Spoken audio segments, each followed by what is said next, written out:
Ей, тази вечер с Силви ще отидем да изгледаме едно филмче. Да, елате с нас, ако искате. Или с най-голямо удоволствие, но всеки четвъртък сме го посветили на поезията. Да, четвъртък имаме поетична вечер. Да. Много интересно. Откакто се събрахме. Четем си любовна лирика. Да. Поезията е мехлем за душата. Колко жалко, че ще го пропуснем. Да. Не, всъщност това е интересно. Да, защо не се присъедините? Ще бъде да не пред. Не, вижте. Тази вечер е по-специална. Аз искам да изпълня мои произведения. А Дани е страхотен поет.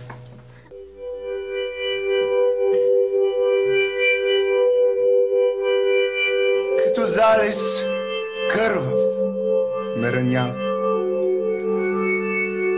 мисълта за теб, люби. В хоризонта поглед впивам, далече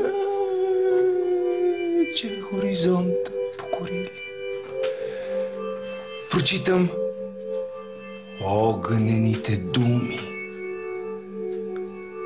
Ли. Вълшебно. Вълшебно е просто. Хареса ли? Много. Жестоко. Страхотно в сърцето му удари, но че изпускаме филма. Не, Чакай малко.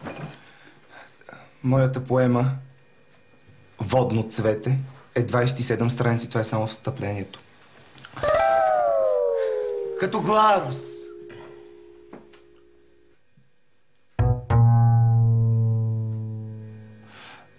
Не е ли по-добре чайка? Чайка е по-миличко. Чайка. Чайка, пробва с чайка. Като чайка, полетяла над небето. И шепне. Ли. Следва песен. Странно нежна е тревата, топъл жив килим. Търъп, да затворим и очите и да помълчим. Аз на твоето рамо склоних глава и кажи ми обичам, но без слова.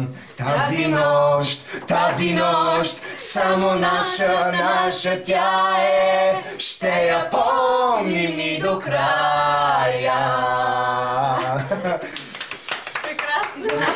Да, невероятно, ние с Силви ще излезем малко на разходка. Да, ще отидем малко. Ще дойдете ли с нас? Не, няма да дойдат, не искат да дойдат. Сигурни ли? Да, не искат, знам. Може питаш 15 пъти.